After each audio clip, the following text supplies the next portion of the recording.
Hi, I'm Dennis Prager, and welcome to my home. This really is my home. This is not a set, which you could probably tell, actually, now that I think of it. It doesn't look as neat as a set. This is my study, or as some people will say, my man cave. But I don't know why it's a man cave. Is it my man cave? It's in my wife is in here a lot, so I guess she likes it too. It's a wonderful room. And it's our fireside chat. Whatever season it is, we have that fire going thanks to the benefits of air conditioning. Otherwise, I would not be doing this. Anyway, it's great to be with you. It's pretty much every week now, and I get a lot of wonderful feedback.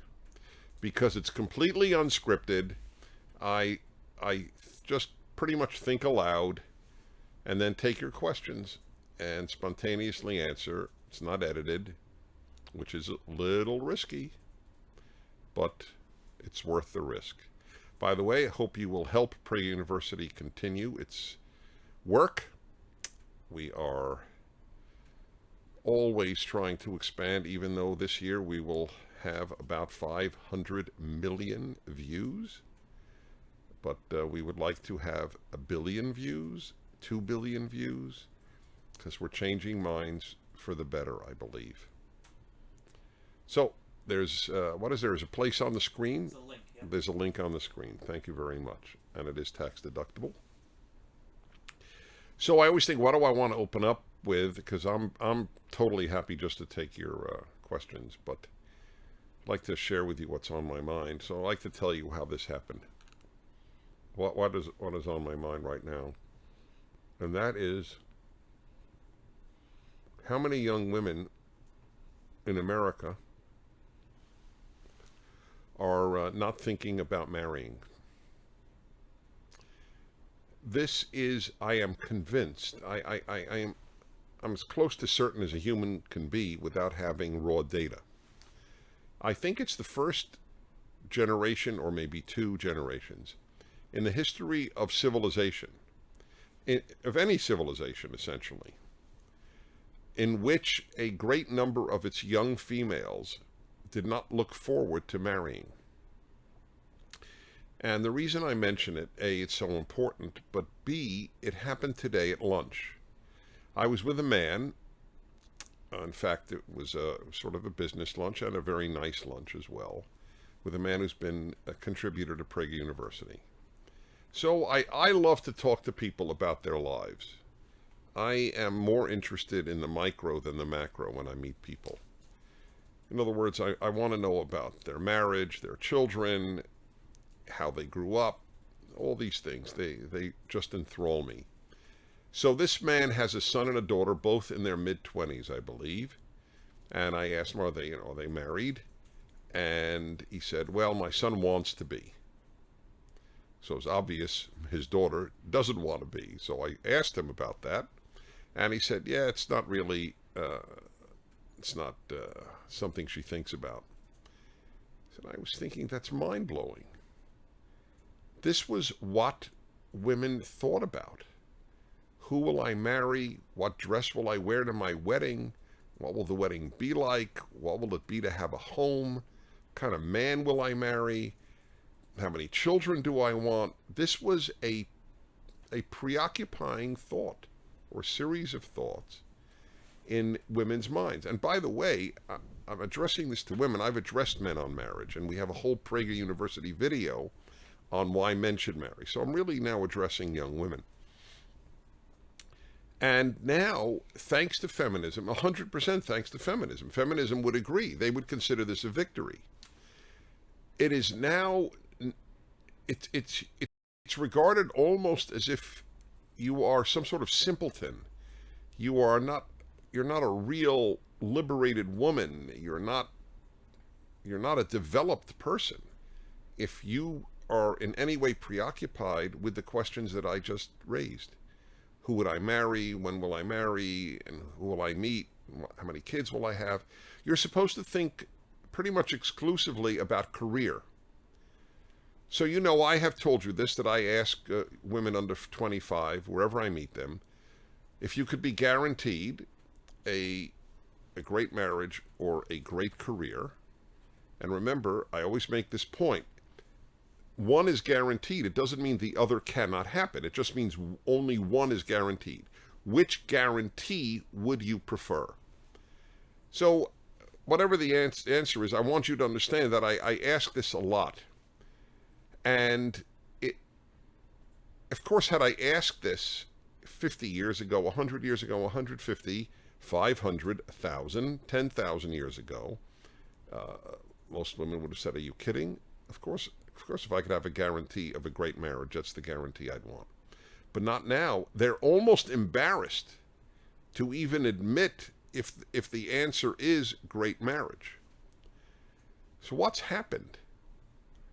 Well, it's obvious what's happened. There has been such a powerful indoctrination on behalf of the belief that, well, as the original feminist line put it, a woman without a man is like a fish without a bicycle.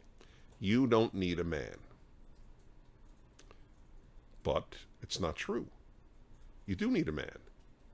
By the way, a man needs a woman.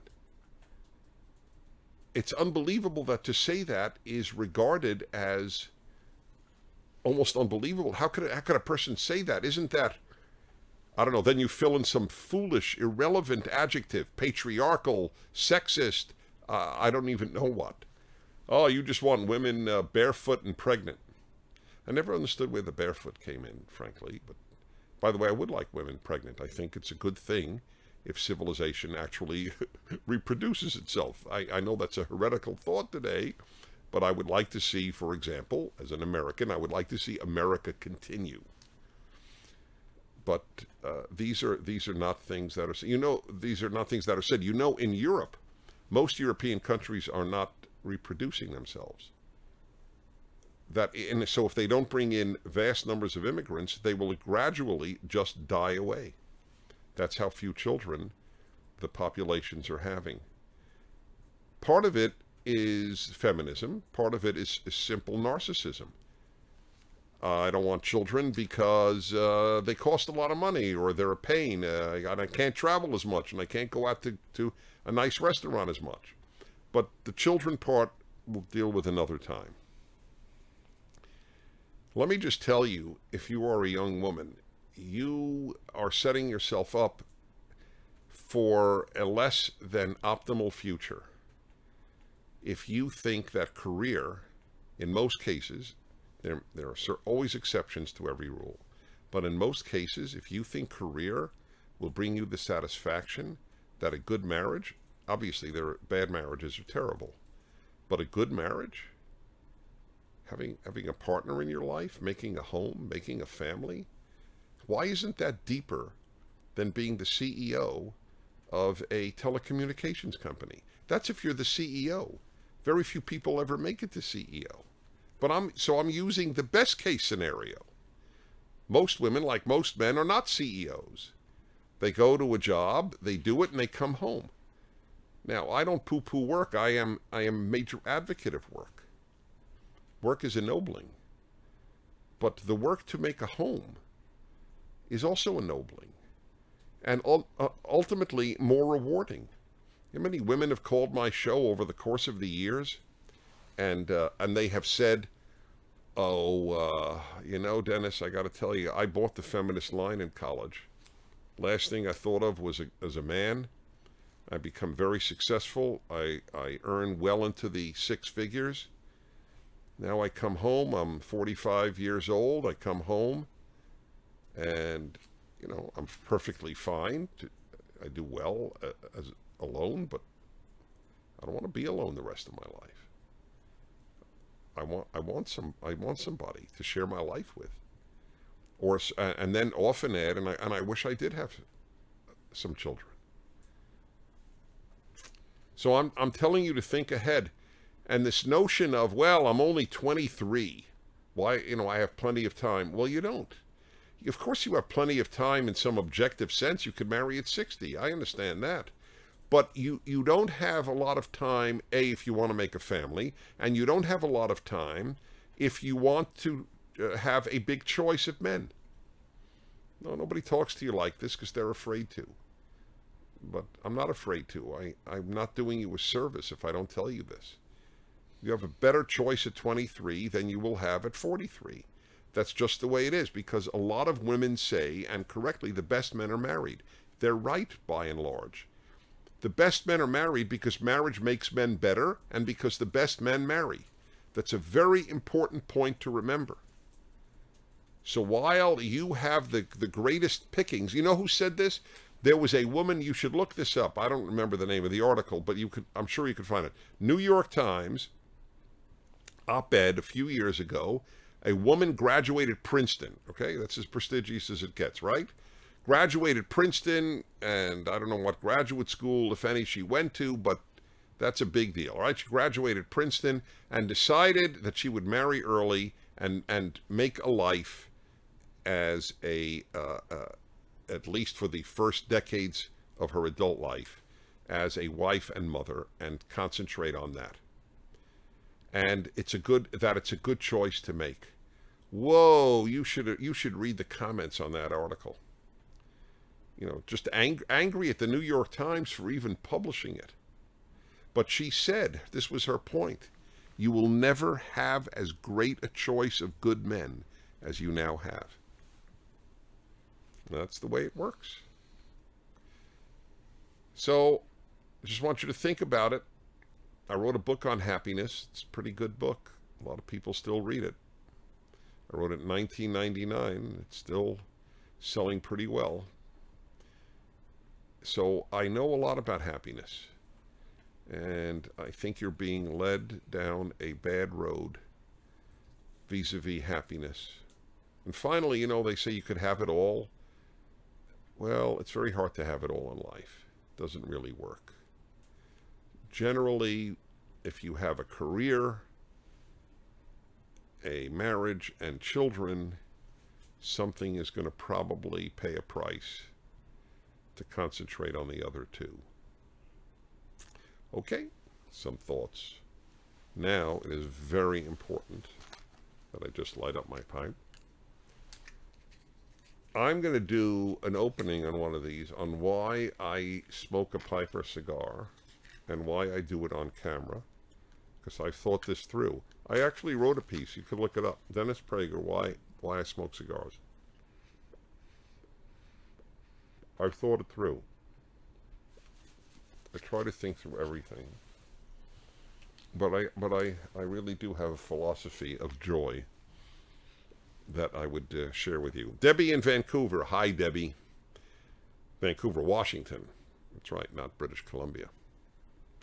This is a challenge from an atheist friend of mine. In the Bible, how is it ethical for God to kill Egypt's firstborn when Egyptian babies clearly had nothing to do with enslaving the Hebrews? Well, it's fascinating that you should ask this question, because right now I am wildly at work finishing my commentary on the book of Exodus, which will be about, I guess, 100,000 words. I am doing all 5 books of the first 5 books of the Bible, be 500,000 words. It is the lifelong work of my life to make this clear and understandable, why I believe it is the greatest book ever written, or the greatest books ever written. That's a very tough question. And I acknowledge when I come across tough questions. I have a few answers, none of which will be fully satisfying, but I'll give you very briefly a few. First, I have to be consistent logically. Since I believe that morality comes from God, and it has to, otherwise morality comes from man, right? It's one or the other. And if morality comes from man, it's subjective. It means we made it up. The only way for there to be true, objective, good and evil, that just like 2 and 2 is 4, certain things are good and certain things are evil, is if there is a God, a moral God. So why would a moral God do something that appears to us to be immoral is a very fair question. And I promise you, it's one of those I will ask God when we meet. Then I assume that will be after I die. I don't think we'll meet in this life. So I don't have a perfect answer for you, but it doesn't invalidate the greatness of the Bible. It doesn't make you an atheist. The fact that I can't fully understand everything God does in the Bible is irrelevant. It's you know, I don't know why God made the world. I don't have there are a lot of things I don't have an answer to. But it's the book that this book, what I call the Torah, the first 5 books of the Bible. Jews call it the Torah, but it's known as the Torah to many people. Christians know the word Torah. The Torah is the book that gave us love your neighbor as yourself. By the way, that's not what it says. It says love your neighbor as yourself. I am God. I am God who tells you to love your neighbor as yourself. Now, why would the God who says love your neighbor as yourself kill the firstborn of Egypt as in the 10th plague? That's a great question. But the only reason it's a question is because this is the very God that told us to love our neighbor. So why would the God who told us to love our neighbor do this? Fair question. But it's only a question because of all the morality that comes from this book. The first time in history that people were told to love the stranger is in the very same Torah that tells us about God smiting the firstborn in Egypt as the 10th plague to force Pharaoh to let the Jews go. A lot of firstborns were killed when America dropped the atom bomb on Japan. But it was the only way to end World War II against Japan. And it worked. Saved a lot of Japanese lives in the final analysis. Now you could say, well, bombs can't discriminate between firstborns or babies and adults. That is correct. God can. So I wonder if your atheist friend would have said, you know, I now believe in God because when God brought the 10th plague on Egypt, he spared the babies. He only killed their parents and their older siblings. It's hard for me to imagine that an atheist would say, wow, that is impressive. So I think it's somewhat of an excuse to blame the God of the Bible or attribute to the God of the Bible their atheism. Because had this plague not been there, the person would still be an atheist. Okay. All right, I think, do I have to press something? All right, I do. There we go. Ben from Bradford. We up to Ben from Bradford, Massachusetts? Dennis, your birthday having been a few days ago, how did you spend it? That's very sweet of you to ask. Well, I had one of my only birthday parties of my life, and it was, I have to say, I'm not a birthday party. I'm a birthday fan. I think birthdays should be special. I really do. It's 1 in 365 days. It should be special. So a lot of people don't care about their birthdays, and that's fine. I like them. But I'm not a party fan, generally, and certainly not for me. But it was so great. It was put on by Prager University. It was so spectacular. Frank Luntz, the great pollster, gave us his home, the most remarkable home I have ever seen. And I have been in $30 million mansions often. But it's not because of the price, it's because of what's in it. It's enormous, it's gorgeous, but every room is like an American museum, a museum of Americana. You could spend a month in his house, never leave, and not exhaust what there is to see in that house. And the people there were wonderful, so it was a great day. I'm very touched. And I got a lot of really good cigars out of it. It's very important. Ashley from Oklahoma City asks, Dennis, how do you usually spend the Sabbath? Well, that's another thing I'm going to talk to you about probably at length in one of these openings. You should read, what would you read? Let me think. No, I'm not sure if there's anything. Well, you'll have to read my commentary. I did do the 10 Commandments for Prager University, so every commandment has a 5-minute life-long-based commentary. But anyway, the Sabbath is my lifesaver. To have 24 hours away from the news. I don't watch TV. I don't read a newspaper. I don't read a magazine. On news, anyway. I don't go shopping. It's just a day for family and or friends. Every Friday night is sacrosanct.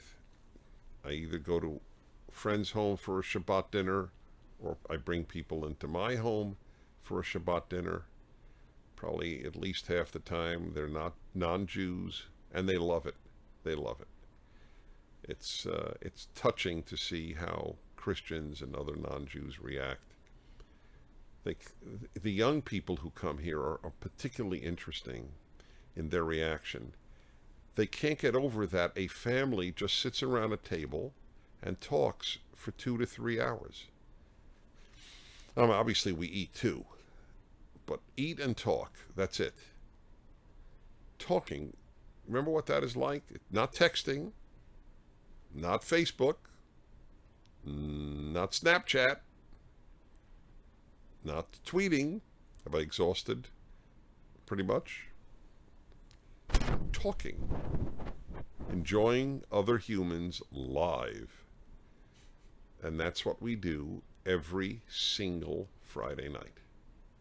That's quite something. Then on Saturday, because it goes from sunset to sunset, Saturday I almost always go to synagogue, where twice a month I also teach usually a biblical text. And I love many of the people in this small synagogue. It's called a minyan, and we have about 50 to 70 people come. I know these people, many of them, for 25 years. And then I have lunch with 2 couples that I've had lunch with every Saturday for 25 years. So it's pretty special. I recommend it. 3 more questions. Ben in San Francisco asks, Dennis, I'm 17 and trying to figure out what to do with my life. I'm very good at finance, which pays well, but I'm more interested in politics, writing, and comedy. Do you recommend I follow what will make me the most money, or follow what I'm more interested in? Boy, I feel a real responsibility now for your life. Because if you take me seriously, which you must, though you wouldn't have asked me, I might be actually influencing you, and I feel a heavy burden here. At 17, I would pursue your passion. If you can also learn a skill that you could always fall back on, I would try then to do both. That if it's doable. But to give up at 17 on what really makes you tick is a little too early. Now, if you told me this is your passion and now you're 35, I'd say pursue finances. But you're 17. At 17, I knew I wanted to influence people to do good. I know it because I wrote it in my diary, and I have the diary still here. At exactly your age, or 16 or 17, I wrote, I know what I want to do with my life, influence people to the good. Not to do good, it was to the good. But how do you make a living influencing people to the good? I didn't know. That was, and it actually, at your age, it did haunt me. How am I going to make a living? I don't want to be a lawyer, or I don't want to be a doctor, and I don't want to be in finance, and I don't want to, in fact, I didn't want to do anything else. I could have been a teacher. I admit that. I love teaching. It's what I do anyway. That's pretty much what I do with my radio show and PragerU. But that's what I would argue. But you've got to also make a living while you do that. I don't want you to rely on your parents. That's not what I'm recommending. So earn money and follow your passion. 2 more. Jay from Santa Monica, California. Dennis, how big a role should a girlfriend's political views play in deciding whether to marry her? Okay, there's another person I feel I'm going to, I might influence, and I have a heavy burden. But on this one, I'm even more certain than the previous. If you differ on fundamental political issues, you shouldn't marry. I'm saying this for her sake, as I'm saying it for your sake.